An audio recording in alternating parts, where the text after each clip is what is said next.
to know that your son could be involved in something so serious. That's the only word I can use. Okay, I'm not gonna let that one go. I'm not gonna let that one go.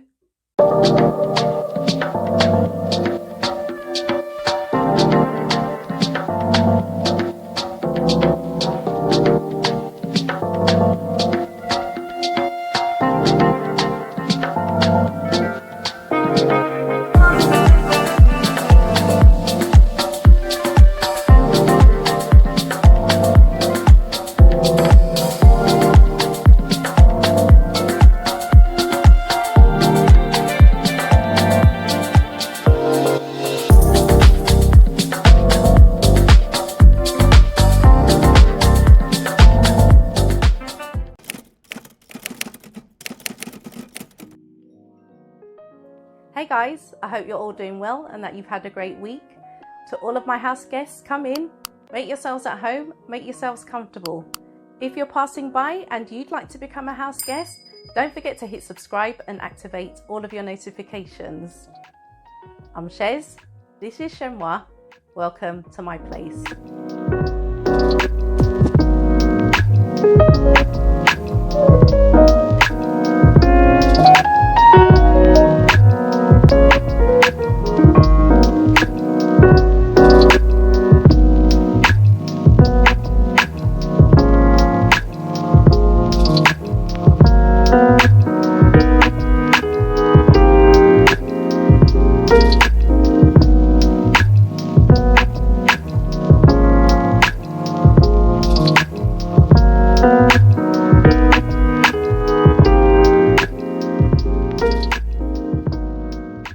Okay guys, this week has been... I actually don't have a word to describe this week, so enough of the chit chat, let's get into this video. This is Johnny Irwin. He used to be a presenter on one of my favourite TV shows, A Place in the Sun. I met him once, a number of years ago, with my mum, when we went to A Place in the Sun Expo they held at Kensington Olympia, and he was really nice to us. So I was quite sad when in 2020 he was diagnosed with terminal lung cancer and was subsequently dropped from the show in 2021. He didn't share his news with the public until 2022, when the cancer spread from his lungs to his brain. Sadly, he passed away exactly a week ago on Friday, the 2nd of February, 2024.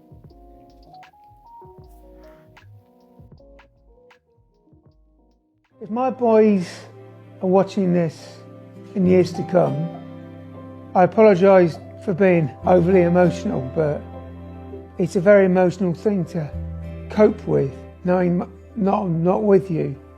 But I would like you to know that in the years I had with you, they've been the happiest of my life. I'm so proud of you, and I'm so confident, super confident, that you'll be happy with your mum and you're looking after each other and you're positive. I want you to continue that. I want you to do whatever you want to do to the best of your ability and be happy.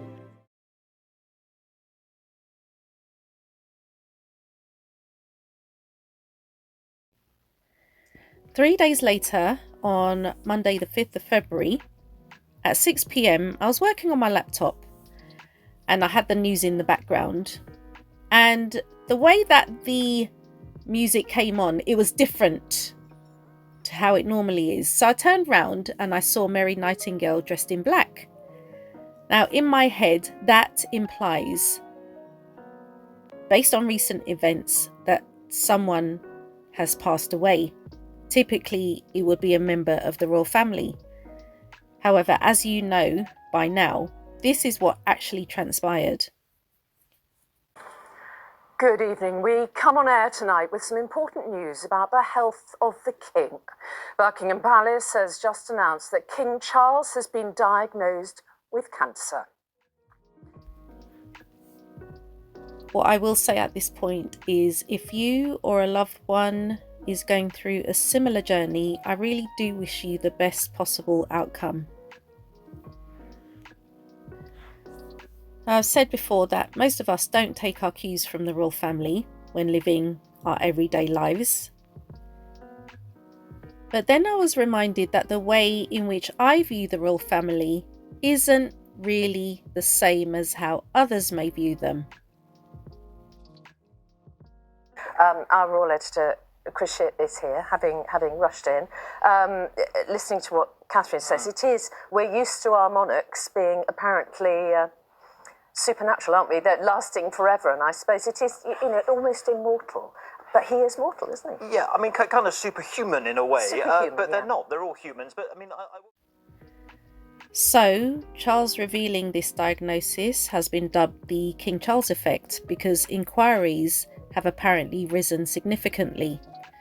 However, as usual, the media's appetite for information wasn't satiated, with numerous commentators appearing to be slightly aggrieved that Charles didn't divulge the type of cancer he was diagnosed with or the stage of diagnosis. Then, when it was revealed that Charles had told both his sons personally, the countdown began as to when Harry would arrive back in the UK.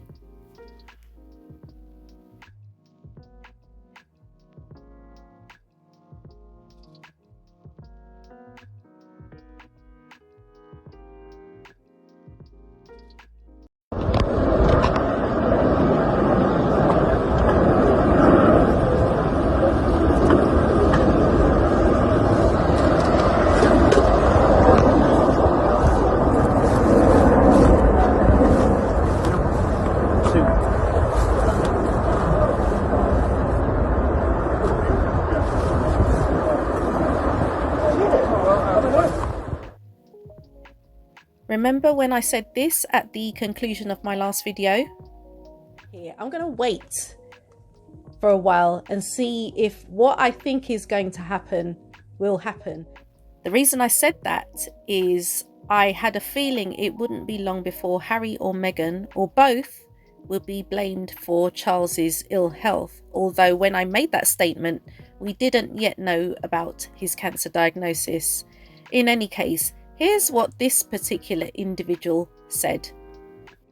There's two issues to raise with His Majesty the King that I haven't heard discussed so far. Firstly, could the stress of having to sort out the Harry situation over the last 2 years have contributed to his illness?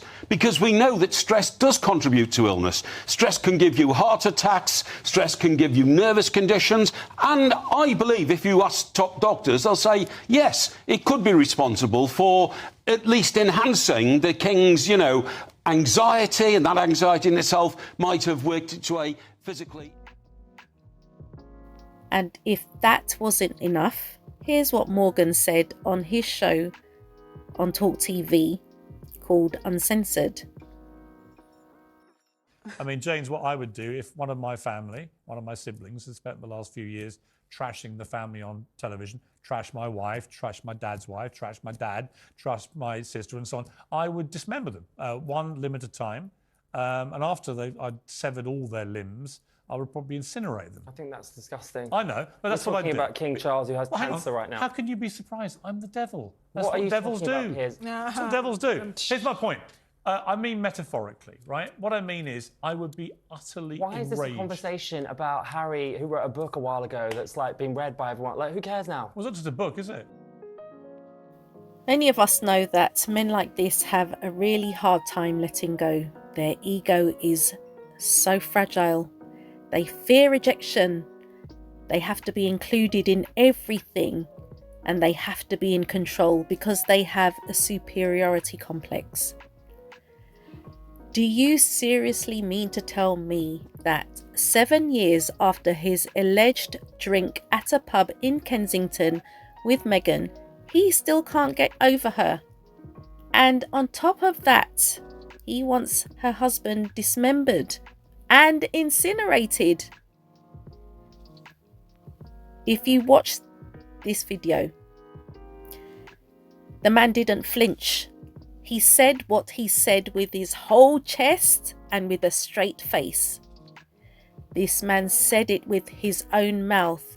He is the devil. Okay? And when his comments were met with disgust, he tried to backtrack. But really, I believe you have to be demon possessed to think such things. And the obsession with this couple is so real. A couple who have nothing to do with you. A couple who place you lower in their estimation than what's on the bottom of their shoes.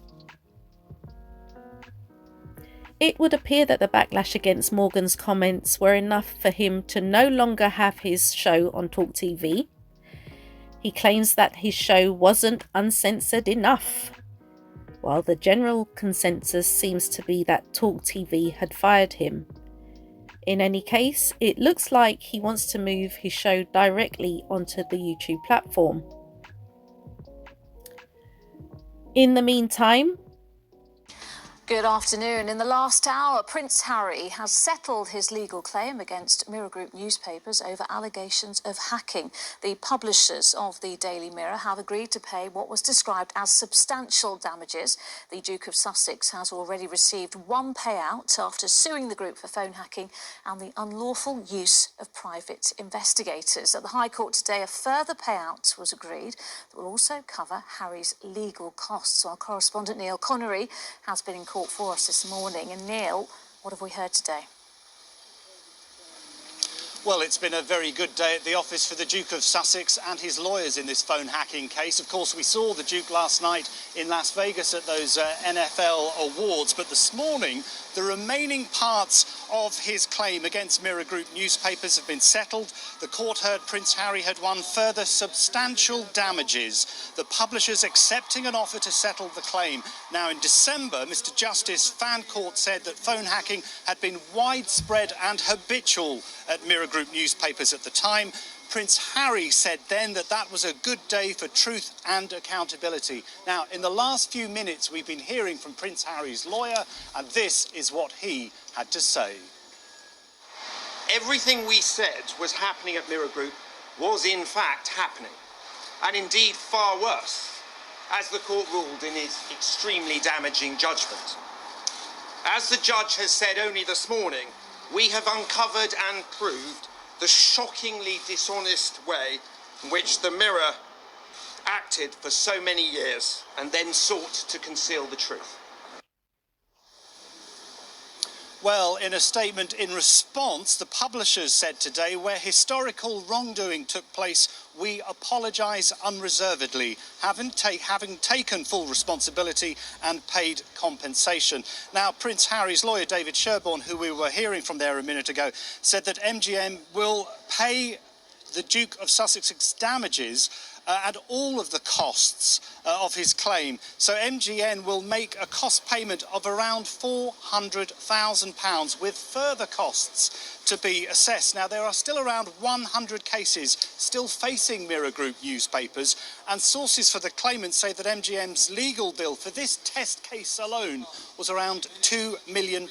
So potentially some very large consequences and costs for the publisher after this case. All right, Neil, at the High Court, thank you. So Morgan may feel that based on what's due to come his way, he will be able to rant and rave till his heart's content. Let's see how far he will go with his perceived newfound freedom.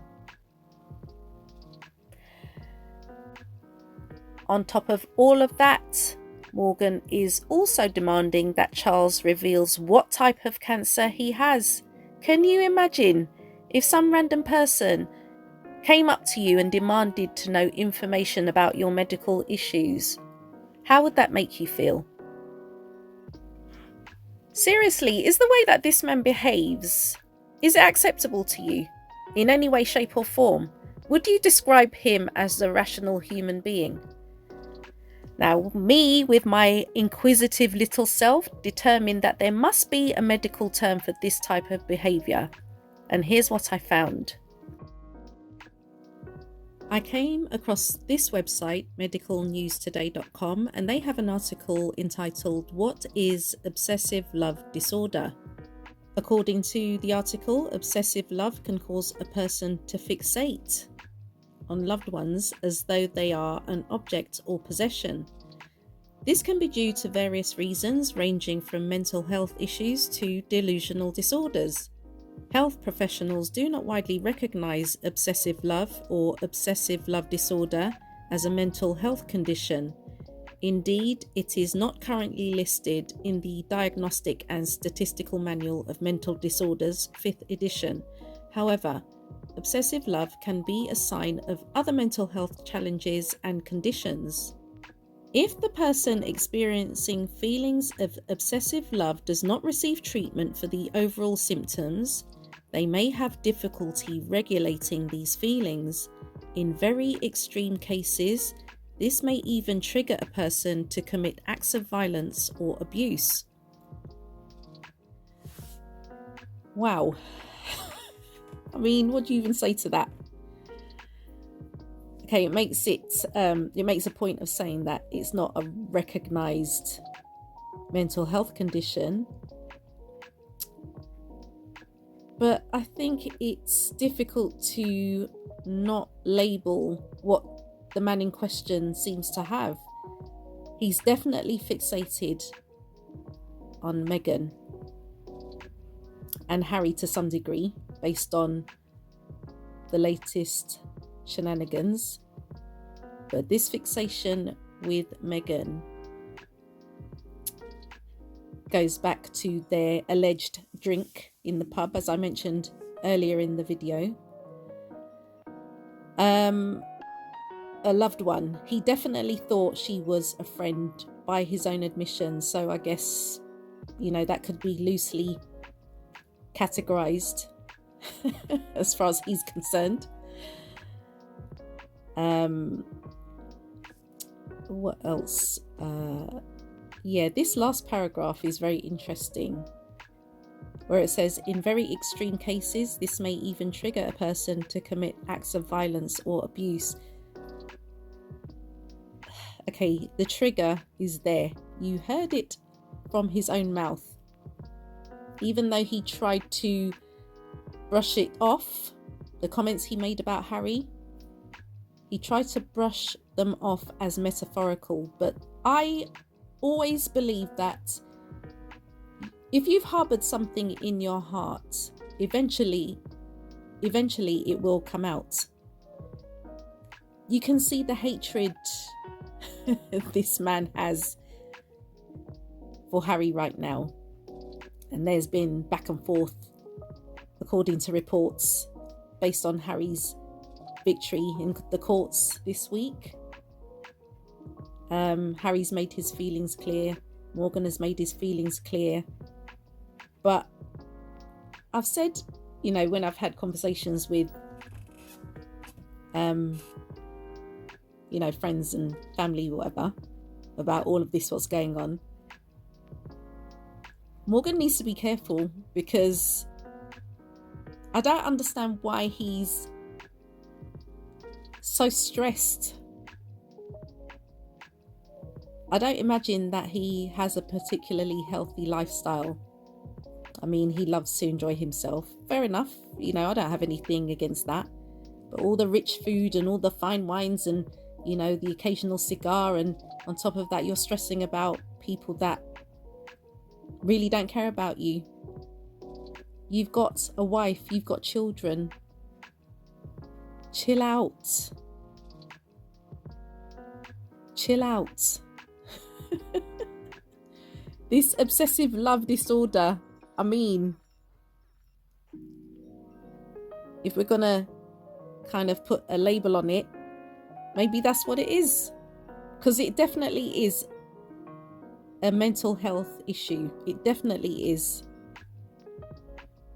Trisha Goddard alluded to this when Morgan was still working on Good Morning Britain, and she expressed what appeared to be genuine concern, because this thing with Meghan and Harry particularly Meghan, has been ongoing.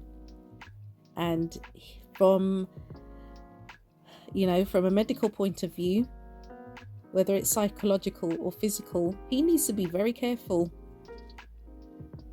He's on the path to self-destruction as far as I can see. Anyway, let me know what you guys think with regard to this. Now, I think it's fair to say that the British typically don't embrace therapy. By contrast, Americans don't seem to have a problem with it.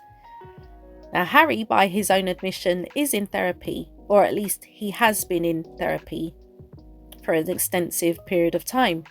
Consequently, to me anyway, he's more confident, more self-assured, very comfortable in his own skin and loving his life. He knows that a prolonged stay in the United Kingdom is more than likely to disturb his equilibrium. Harry didn't come to be seen, despite what some commentators would have you believe. He came to speak face to face with his father to assess the situation for himself. Now, people are disappointed that Harry didn't have a meeting with William, completely ignoring the fact that most of these people are more than likely going through some sort of estrangement in their own families. In my opinion, there's no reason for Harry to have met William. To say what? They've said all that needs to be said. It seems like William has bigger fish to fry, having to cover for his father and wife.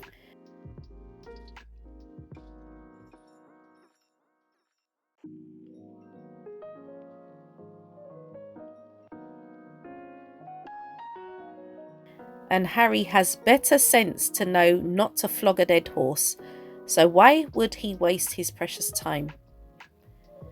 This is the same William who will, maybe sooner than we thought, become king. Seemingly petty, seemingly manipulative, seemingly imperceptive, and seemingly controlling. Now, I don't know about you guys, but I think a king should be mentally, emotionally, and psychologically stable, empathetic, and objective. If William can't even manage to demonstrate those attributes within his own family, how can he be trusted with the responsibilities of a realm that falls directly under his remit?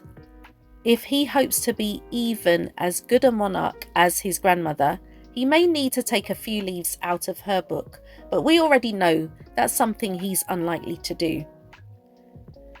Now, at this point, Harry is very likely to have information that none of the media has, such as the type of cancer afflicting his father, what stage of cancer, and the prognosis. The obsessive media didn't even know where Harry was staying. All they knew is that he didn't stay with his dad at Sandringham, and then, just like that, he rushed back to the States because he had stuff to do. Like this. Please welcome the Walter Payton NFL Man of the Year, Cam the Man Hayward.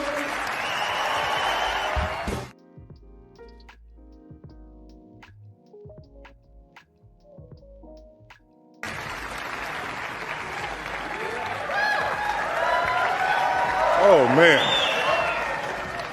Man, Prince freaking Harry. Man, I'm in shock. That's Prince Harry. And while Cam enjoyed a bit of stardust from Harry, William's desire for stardust came in the form of a photo opportunity with Tom Cruise. I guess this made up for William having to return to work to cover for his father and wife, altering the plans he made just the week before to step back from royal duties so he could look after his wife, quote unquote. But I'll leave you to draw your own conclusions. Seriously though, I actually do think therapy is needed, both in the case of William, because of the residual effects of the trauma he suffered as a child, Morgan definitely needs therapy. Because as a grown man, I honestly think there's something mentally wrong. I don't say that lightly, okay? I don't say that lightly. Therapy is needed because certain people are truly obsessed and it seems like they're truly possessed.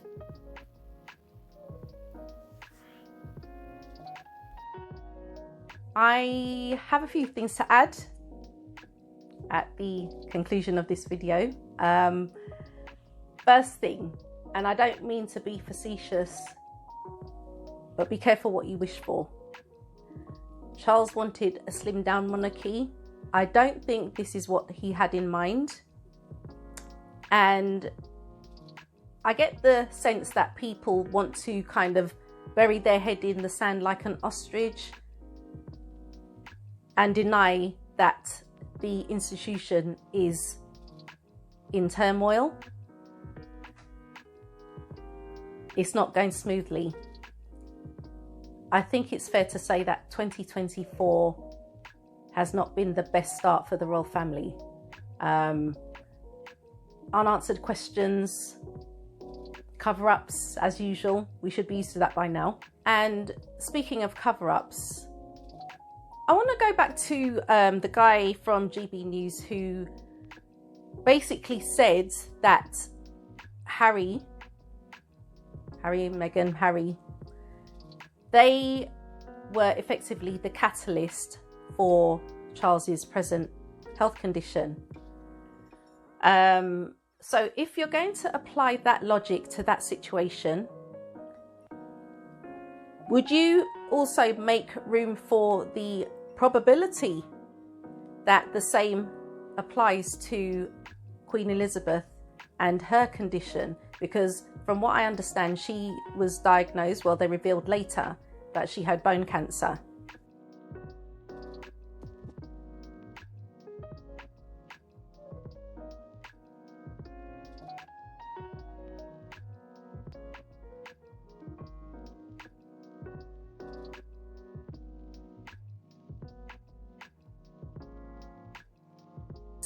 Do you not think that the situation with her second son, Prince Andrew, would have been a catalyst for her condition?